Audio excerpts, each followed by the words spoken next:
आप देख रहे बी न्यूज और मैं हूं आपके साथ निशा। बड़ी खबर दिल्ली से है। नीतीश सरकार को सुप्रीम कोर्ट का झटका लगा है। बढ़ा हुआ आरक्षण यानी कि 65% आरक्षण वाली जो बात थी, जिस पर हाईकोर्ट ने रोक लगा दी थी, सुप्रीम कोर्ट ने उस फैसले को बरकरार रखा है। वो रोक जारी रहेगी, मतलब बढ़ा हुआ आरक्षण फिलहाल जारी नहीं होगा, वो लागू नहीं होगा। फिलहाल सुप्रीम कोर्ट ने नोटिस जारी किया है और सितंबर में इसकी अगली सुनवाई होगी। और आज इसी विषय पर चर्चा के लिए हमारे साथ मौजूद है हमारे senior journalist Chandan Jha sir. Chandan Jha sir, बताइए ये जो अभी आरक्षण वाली जो झटका लगा है नीतीश सरकार को सुप्रीम कोर्ट से, क्या कहना है आपका? देखिए, ये तो नीतीश कुमार का एक सपना था, क्योंकि इसी को लेकर के उन्होंने जातीय जनगणना भी करवाया था। जातीय जनगणना में जो बातें सामने आई थी, जिसमें ईबीसी और ओबीसी की संख्या ज़्यादा है, प्रतिशत ज़्यादा था, और उस हिसाब से नीतीश कुमार को लगा जो उनको नहीं मिल रहा है आरक्षण उस हिसाब से। तो वैसी स्थिति में नीतीश कुमार, हम पहले जातीय जनगणना किस तरह से हुआ, कैसे हुआ, इसके पीछे क्या कहानी है। जातीय जनगणना लेकर के उस समय तेजस्वी की सरकार के साथ इनकी सरकार थी और केंद्र में प्रधानमंत्री मोदी थे। ये कहें जो ऑल पार्टी मीटिंग्स उन्होंने की, और एक कहें जो सभी पार्टियों के नेताओं के साथ इन्होंने प्रधानमंत्री से मुलाकात भी की, प्रधानमंत्री से ज्ञापन भी सौंपा था कि जातीय जनगणना कराया जाए। जनगणना के लिए लोग तैयार तो नहीं हुए, तब इन्होंने कहा जो हम अपने सरकारी खर्चे पर हम करवाएंगे। सरकारी खर्चे पर करवाया गया, स्टार्ट हुआ, बीच में हाईकोर्ट ने रोक भी लगाई, फिर उसके बाद फिर वहाँ से हाईकोर्ट के रोक पर स्टे भी हुआ। उसके बाद जातीय जनगणना हुई। जातीय जनगणना को लेकर के कहें जो एक तरह से पूरी तरह से नीतीश कुमार ये जान गए थे जो अब यहीं पे इस बात को नहीं छोड़ेंगे, क्योंकि आने वाला जो लोकसभा चुनाव था और फिर 25 का विधानसभा चुनाव था, तो उन्होंने 50% आरक्षण से बढ़ा करके 65% आरक्षण विधानसभा में पेश किया और वहां से पास भी हो गया। और 65% के अलावा 10% वैसे जो गरीब सवर्ण को, तो टोटल हो गया 75%। तो उसको लेकर के ये तो जारी कर दिया सरकार ने, अधिसूचना भी जारी कर दी, विधानसभा से प्रस्ताव भी पारित हो गया। इसको लेकर के कहे जो किसी ने फिर हाईकोर्ट में रिट डाला। रिट डालने के बाद हाईकोर्ट ने माना जो इस तरह से आरक्षण देना, और भी नौकरी में आरक्षण देना, शिक्षा और सामाजिक कार्य के लिए आरक्षण के लिए हाईकोर्ट ने सही माना, तो आप सही हैं। लेकिन वैसी स्थिति में नौकरी के लिए आरक्षण देना, ये अनुच्छेद 16(1) के तहत किसी भी रोजगार के संबंधित मामलों में ये नहीं दिया जा सकता। और अनुच्छेद 15(1) किसी भी प्रकार के भेदभाव पर रोक लगाता है। तो इसी के आधार पर हाईकोर्ट ने बढ़े हुए आरक्षण को देने से इनकार कर दिया और उस पर रोक लगा दिया। रोक लगाने के बाद भाई ये पॉलिटिकल मामला है, पॉलिटिकल मामले को लेकर के कोई आरक्षण है, आरक्षण आप दे रहे हैं तो वोट को प्रभावित भी करता है। वैसी स्थिति में अब विपक्ष पक्षता, तब तक तेजस्वी से नीतीश कुमार अलग हो गए थे, जिसके साथ उन्होंने आरक्षण दिया वही अब सरकार से अलग है। तो वैसी स्थिति में तेजस्वी की तरफ से डिमांड आने लगा, मांग आने लगी जो सरकार इसको लेकर के सुप्रीम कोर्ट जाए, या केंद्र में अगर दोनों की डबल इंजन की सरकार है तो 9वीं अनुसूची में शामिल अगर करवा रहे सरकार, तो कहीं से भी कोर्ट का असर नहीं होगा या कोर्ट का इंटरवेन नहीं होगा। तो इसको लेकर के दबाव होने लगा। तो तब तक लोकसभा चुनाव भी खत्म हो गया। 20 जून को शायद आया है पटना हाईकोर्ट का फैसला आया था, और आज है लगभग 29 जुलाई। इस बीच में आज सुप्रीम कोर्ट में सरकार गई थी, सुप्रीम कोर्ट में आज बात हुई है, और बात होने पर उन्होंने कहा जो अभी तत्काल हाईकोर्ट के रोक बरकरार रहेगा, उस पर कोई स्टे नहीं लगेगा। एक चुनावी मुद्दा भी था जिस पर सुप्रीम कोर्ट ने रोक लगा दी है।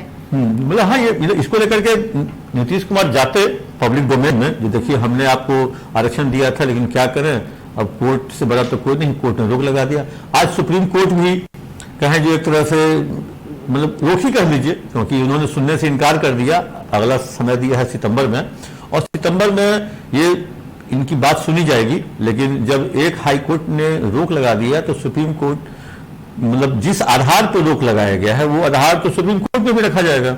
अनुच्छेद का पालन नहीं हुआ तो क्योंकि हमको लगता है जो एक ही स्टेट है तमिलनाडु, उसको केवल आरक्षण बहुत ज्यादा है, क्योंकि उस समय केंद्र की सरकार और तमिलनाडु की सरकार, दोनों की सरकार एक थी, और आनंद फानन में उसको 9वीं अनुसूची में शामिल करा लिया गया। और उसके बाद तो अब तो क्षेत्रीय दलों की सरकार राज्य में बनती है, कहीं पे जेडीयू है, कहीं पे आप है, कहीं पे हेमंत सोरेन है, जीएमएम है, इसीलिए वो तारतम्य नहीं बैठ पाता है स्टेट और केंद्र के प्रति।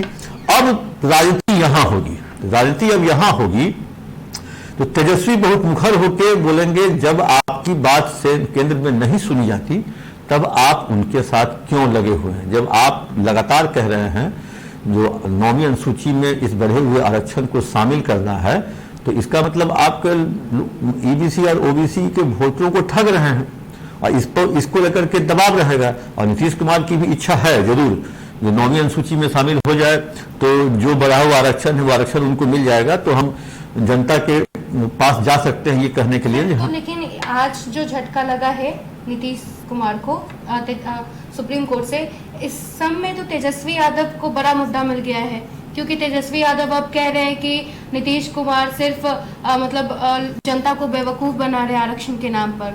हाँ, ये तो बात है, उनको तो एक मुद्दा मिल गया। अब वो जान भी गए हैं जो सुप्रीम कोर्ट ने इनकार कर दिया।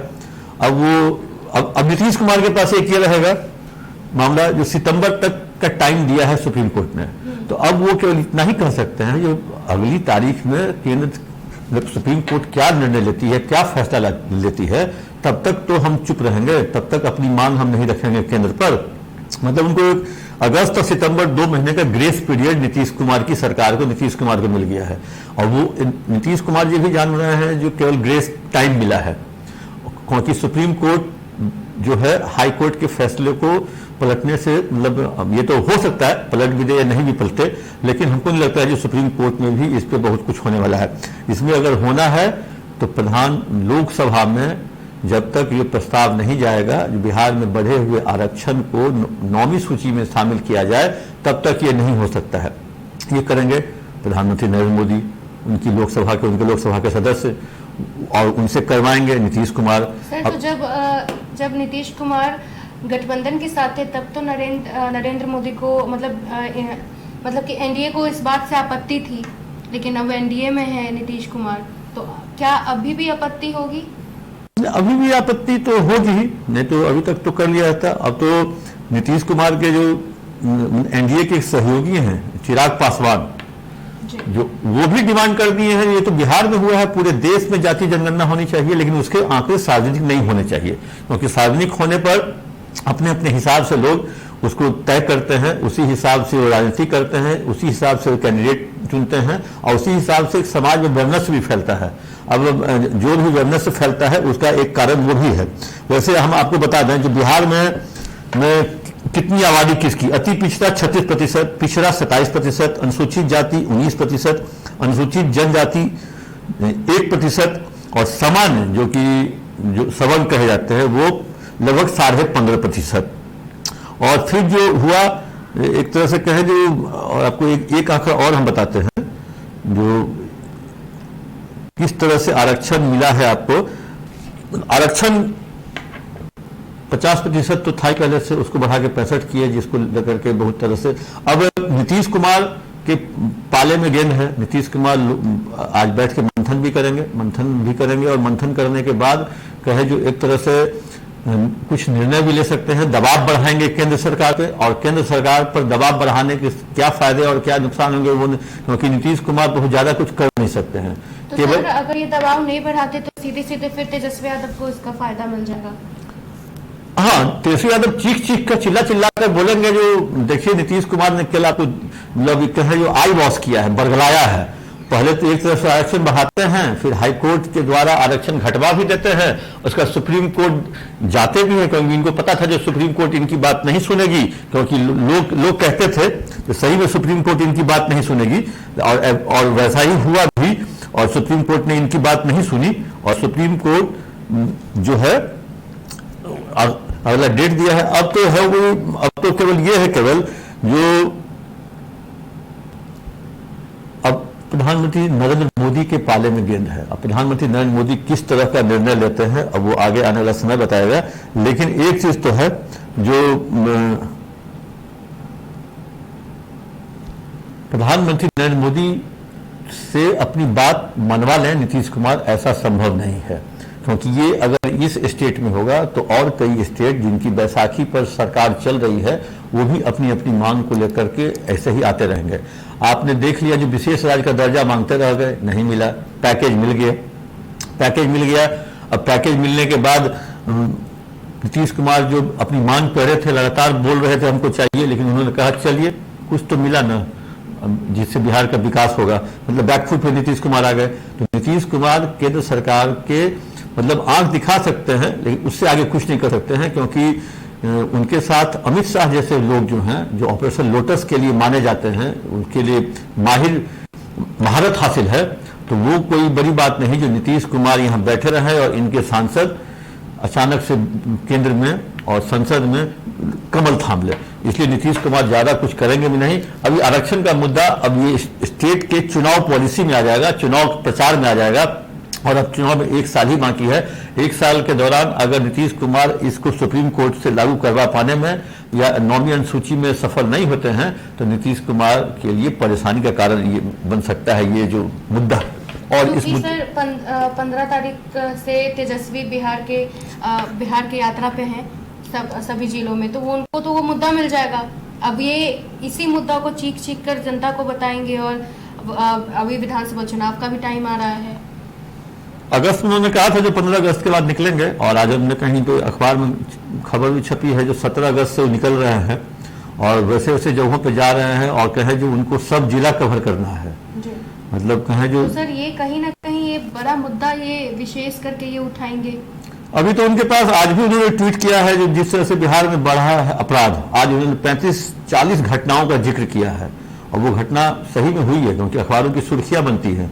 और पटना में तो पटना सीनियर एसपी कम डीआईजी की टीम जो है कल खोखा बटोरने में व्यस्त है।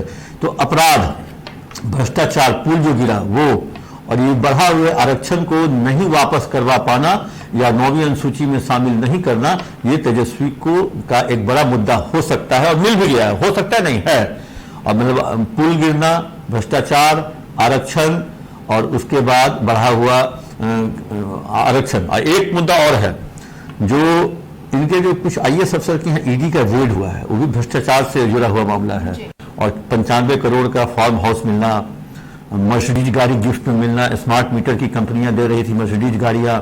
तो वैसी स्थिति में भ्रष्टाचार का आरोप पहले तेजस्वी पर खूब जोर जोर से चीख कर चिल्ला कर लगाते थे जेडीयू के लोग, फिर उनके साथ सरकार भी बनाते थे, फिर हटते भी थे, फिर बनाते थे, फिर हटते थे तो तेजस्वी भ्रष्टाचारी हैं, और सरकार में रहते हैं तो वो वॉशिंग मशीन से धुले हुए तेजस्वी हैं। ये डबल स्टैंडर्ड होती है पॉलिटिक्स में। तो एक तरह से तेजस्वी के पास अपने आप चलकर मुद्दा आया है, पुल अपने आप गिरा, भ्रष्टाचार अपने आप हुआ, ईडी ने रेड किया आईएएस अफसर के यहाँ वो अपने आप हुआ, और आरक्षण भी सुप्रीम कोर्ट ने आज बढ़े हुए आरक्षण को मतलब हाई कोर्ट। कहीं सर तेजस्वी की जो यात्रा होने वाली है, इस यात्रा में बहुत सारे विशेष मुद्दा मिल गया है इनको। हाँ, मुद्दा तो मिल गया है, और एक तरह से कहें जो एक मुद्दा के साथ एक उनके साथ एक राह में बाधा भी है, क्योंकि इस बार उन्होंने देखा है जो सब पूरा का पूरा यादव और मुस्लिम वोट उनको नहीं मिला। जिस MY समीकरण के लिए वो जाने जाते थे, बाद में उन्होंने कुशवाहा को जोड़ा और मल्लाह को जोड़ा, तो माइकम हो गया था। तो एक तरह से कहें जो वो मल्लाह कुशवाहा, इस बार जो जनसुराज के जो संस्थापक हैं प्रशांत किशोर, उनका एक तरह से पॉलिटिक्स केवल दलित और मुस्लिम पे हो रहा है।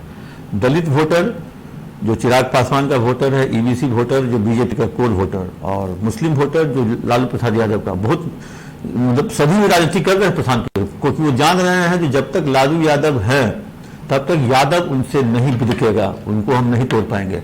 लेकिन मुस्लिम को तोड़ने में कई लोग सफल हुए हैं। ओवैसी की पार्टी सीमांचल में लड़ती है, उसके विधायक भी 5-5 हो जाते हैं, अच्छा प्रतिशत भी लाती, भले उस 5 में से 4 फिर जाके मिल जाते हैं आरजेडी में, एक रह जाते हैं उनके साथ। तो वैसी स्थिति में अभी इनको पहले बीजेपी से लड़ने के लिए थे, अब एक नई पार्टी जनसुराज अभियान, पार्टी का नाम तो अभी नहीं आया है लेकिन पार्टी का नाम अभी आएगा, 2 तारीख को उनकी पार्टी की नींव रखी जाएगी।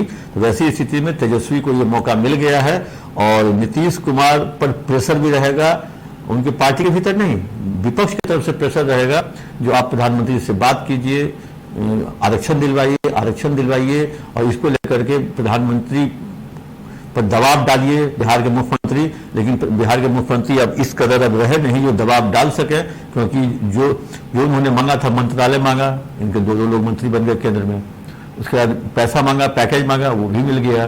तो जो मांग रहे हैं वो मिल ही रहा है। तो अब ये आरक्षण के मुद्दे पर अचानक तुरंत रोज आप अपने घर में रोज अपने पापा से मांग हम लोग करेंगे या पिताजी से कोई मांग करेगा, तो रोज दिन पूरा होता है, एक सप्ताह 10 दिन पर एक मांग होती है।